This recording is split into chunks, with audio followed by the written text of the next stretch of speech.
Hi, let's see this question. Each term in the sum a1 to an is either 7 or 77. So if you have to just visualize what kind of question does it look like.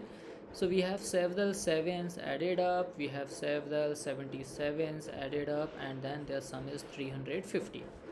Which of the following could be the value of n? That means how many terms. Basically, what is n? N is the number of terms. We have to find out that thing.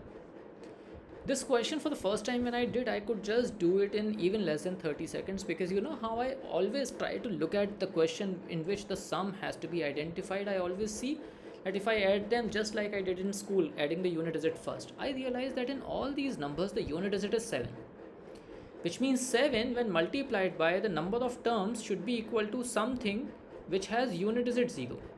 7 multiplied by how many times results in 0? Either 7 into 10 gives you 0 at the unit digit, or 7 into 20, or 7 into 30, or 7 into 40, or 7 into 50, etc.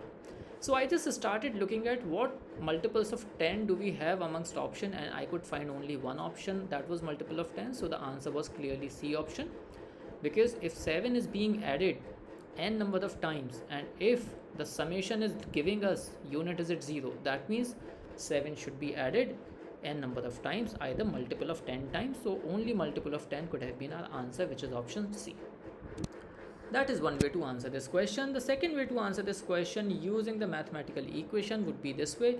Let's say 7 has been used here x times and 77 has been used here y times, then 7x plus 77y should be 350.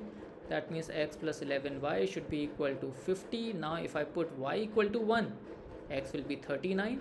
That means n should be 40. If y equal to 2, x should be equal to 28, n should be 30, etc. We already have got the answer, but I am just explaining the concept, how exactly do we derive all these things. So exactly the same information that otherwise I got, I am getting the same thing here, that n could either be 40, 30, 20, 10. The only possible option for us is C option. So C option is the right answer. I hope you enjoyed this explanation. If you did, please don't forget to visit my YouTube channel, which is by the name GMAT Insight, and then please show your love there by subscribing it. Thank you so much for joining us.